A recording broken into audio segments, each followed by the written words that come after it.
My girlfriend said, "If I go quiet, you should know what that means." I said, "Then hear this clearly." She wanted silence to count as permission while she tested chemistry with a coworker. I packed her things that night. 3 weeks later, she was crying outside my building. I didn't buzz her in. Original post: I'm Evan, 34. I live in Raleigh and work in IT project management for a medical software company. My ex, Kelsey, is 31 and works as an event planner. We were together for a little over 2 years, and she had been staying in my condo for 9 months. The mortgage was in my name. The HOA was in my name. The parking pass, the utility bills, the Wi-Fi, all of it. None of that used to matter to me because I thought we were building towards something permanent. At first, Kelsey was easy to love. Bright, social, effortless in rooms that made other people sweat. She could charm restaurant staff, convince strangers to help carry centerpieces, and somehow make a last-minute disaster look like part of the plan. That kind of energy is attractive when you first meet it. Then you live with it. Over time, I noticed she had this weird philosophy about relationships. She said mature couples didn't have to explain everything. According to her, emotional intelligence meant reading the air, picking up hints, understanding moods without needing words. If she got quiet, I was supposed to know why. If she acted cold, I was supposed to know what I'd done. If I asked directly, she'd say I was ruining the moment by making everything formal. At first, I tried to work with it. I really did. I'd ask if she was okay. She'd say I shouldn't have to spell it out. I'd apologize for whatever I guessed. Sometimes I was right. Sometimes I wasn't. It started to feel less like intimacy and more like a test with no answer key. The last 3 months were worse because of a guy named Mason. He worked for one of her vendor partners, not her coworker technically, but close enough that I heard his name constantly. Mason was funny. Mason was spontaneous. Mason understood the event world. Mason could stay out until midnight after teardown and still be in a good mood. Every time his name came up, it was wrapped in some comparison she pretended not to be making. I didn't accuse her of cheating. I didn't want to be the paranoid guy building a case out of tone and timing, but I did notice things. Her phone face down more often. Her smiles at messages she didn't share. Late-night post-event drinks that somehow never included the women from her team. That kind of thing. The end happened on a Thursday at a wine bar in North Hills. She texted me at 540 asking if we could talk somewhere calm. That was never a good sign. I got there first. She walked in 20 minutes later looking practiced, not messy, not emotional, just prepared. That bothered me more than tears would have. She started with the usual soft landing lines. "You know I love you, you know what we have matters. I'm just in a strange place emotionally." Then she got to the point. She said, "If I go quiet, you should know what that means." I asked her what it meant. She gave me this little look like I was proving her argument just by asking. Then she said maybe what was unsaid mattered more than promises people made just because they were scared to lose each other. I sat there for about 3 seconds and translated it in my head. She wanted space without saying break up. She wanted emotional freedom without calling it disloyalty. She wanted to explore whatever was going on with Mason while keeping me warm, available, and too polite to object. So I asked the simple version. Are you ending this, or are you asking me to sit here quietly while you figure out whether another guy excites you more? She hated that wording immediately. Said I was making it ugly. Said I was reducing something nuanced to a threat. Said not everything had to be said out loud to be real. That's when I stood up, put cash on the table, and told her, "Then hear this clearly." She blinked. I said, "We're done." No yelling. No scene. I just walked out. By the time I got to my car, she'd already sent 6 texts. "That's not what I said. You're overreacting. I'm trying to be honest. Why are you forcing labels?" "You know what I meant. Call me," I answered once. "Exactly. You wanted me to know what you meant without saying it." "I do. Pick up your things tomorrow." Then I muted her number and drove home. Once I got back to the condo, I started packing, calmly, methodically. Kitchen stuff she'd brought. Shoes by the entryway. Hair tools from the bathroom drawer. 3 bins of clothes. The woven basket she insisted made the living room look softer. the framed art print she had hung over my desk without asking me first. I even wrapped her candle collection in dish towels so nothing would break. That's the kind of mood I was in. Not rage, precision. My sister, Paige, came over around 9:30 because I told her what happened. She listened to the whole story, stared at me for a second, and said, so she wanted open-ended silence with backup housing. That was a cleaner summary than anything I'd come up with. Paige helped me label the boxes because, in her words, this woman is absolutely going to claim you stole something stupid. We made a note in my phone: 2 suitcases, 7 boxes, 1 garment bag, 1 cosmetic case, 2 lamps, 1 framed print, 1 blender, assorted shoes. I also canceled a weekend trip to Charleston we had booked for the following month. Lost a $620 deposit on the hotel. Hurt, but not enough to make me hesitate. The next afternoon, Kelsey showed up with her friend Brianna. Kelsey had that controlled face people, where when they've told themselves they're still the reasonable one. She walked into the garage, saw everything stacked neatly, and just stared. She said, "You really heard breakup in what I said?" I told her no. I heard disrespect, ambiguity, and a request for me to pretend not to notice another man. Brianna jumped in with the fake mediator voice. Maybe everybody's emotional. Maybe nobody needs to make a permanent decision today, so I asked Kelsey one question. Were you asking for room to see where things went with Mason? She looked at the floor, didn't answer. That was answer enough.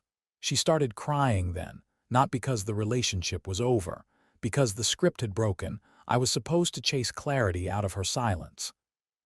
I was supposed to prove devotion by waiting in confusion.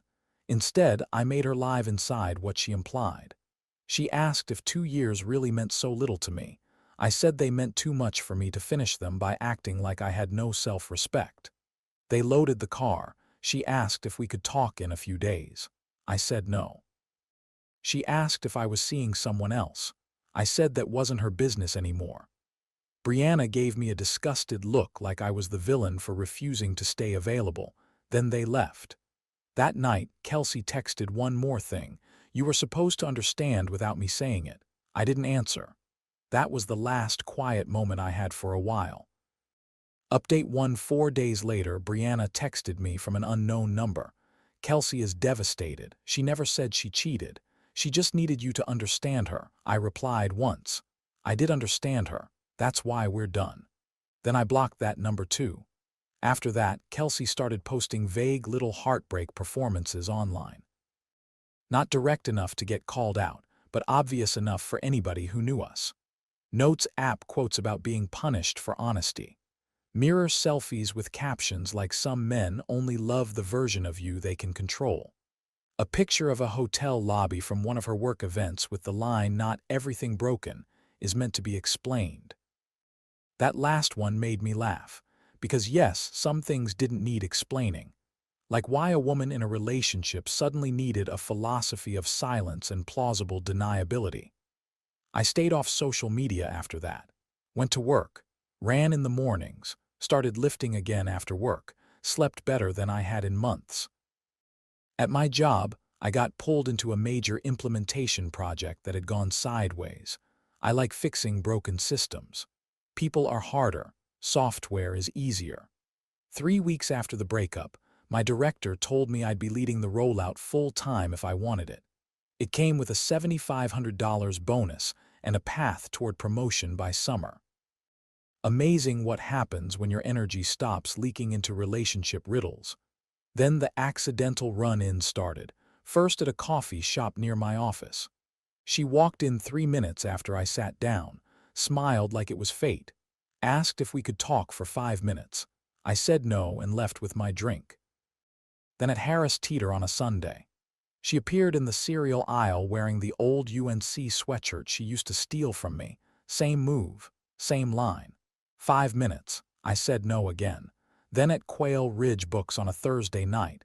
That one annoyed me because it was too specific. She hated bookstores, said they made her sleepy. But suddenly there, she was by the front table pretending to browse essay collections. She followed me outside and said, "You're acting like I betrayed you when I was trying not to lie." I told her there's a difference between honesty and keeping a boyfriend in emotional storage while you test drive attention somewhere else. That line landed. She asked whether I really thought so little of her. I said I thought exactly what her actions supported. Then came the condo lobby stunt.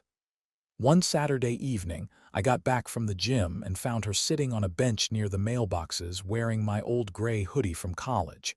She had clearly been crying. The concierge told me she'd been there almost an hour. Apparently, she kept saying she just wanted to surprise me with a calm conversation. I didn't sit down. I didn't raise my voice either. I just asked why she was in my building after I'd already said no. She said she thought once the anger burned off, I'd realize she never really left me. She said she only went quiet because she expected me to fight for what wasn't being said. That right, there was the whole relationship in one sentence. I told her adults do not prove love by tolerating implied disrespect. If you can't say the truth cleanly, you do not get to demand somebody else suffer through your performance art. She started crying harder and asked if there was someone else. At that point there wasn't, but I still told her that whatever happened in my life next would not involve her. The concierge, whose name is Andre, came over and asked if everything was okay. I said yes, but I'd already told her not to come here. Andre handled the rest. Calm guy, professional.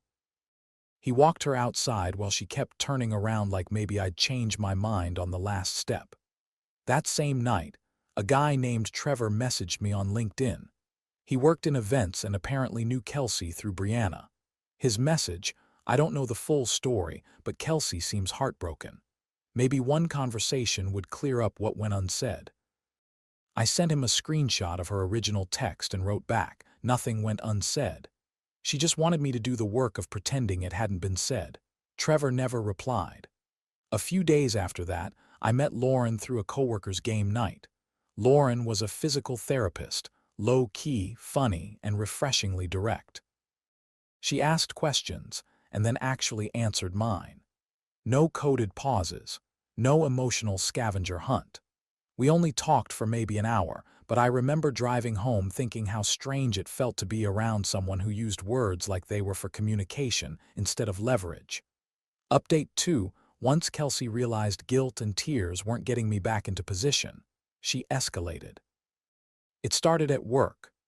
On a Tuesday morning, reception called my desk and said someone had left a delivery for me. I came down and found a huge arrangement of white lilies and blue hydrangeas sitting on the counter. The card said, some things were better left unsaid. Us wasn't one. Love, Kelsey. The receptionist, Dana, saw my face and immediately said, do you need me to log this? I told her yes. That mattered later. I took pictures of the flowers, the card, the envelope, and the delivery slip. Then I had building security remove them. I also told HR because the last thing I needed was Kelsey showing up there and pretending to be welcomed. 2 days later, she did exactly that. Security called upstairs and said a woman in the lobby was insisting she needed to return my AirPods case personally. I told them it was my ex, that there was no need for contact, and asked them to send her away. They did. She left a handwritten note anyway. I miss what we had before you decided to hear the worst in me. That line almost impressed me. It was manipulative and cowardly at the same time, very on brand. Then came the money angle. She sent me a Venmo request for $418 labeled shared utilities/groceries/emotional damage. Yes. Really. I declined it and wrote, you lived in my condo for 9 months paying occasional groceries and one streaming service. We are settled. She screenshotted my reply and posted something vague online about men who throw women out and then act like spreadsheets can erase harm. A mutual friend named Connor texted me to say she was telling people I had forced her out with nowhere to go after she expressed confusion. I sent Connor the screenshot of what she'd actually said. He answered with, oh, that is not how she told it. I said, it never is. By then I'd gone on 2 dates with Lauren, nothing dramatic. Tacos once, coffee once, and a long walk at Dorothea Dix Park on a Saturday afternoon. Easy. Uncomplicated.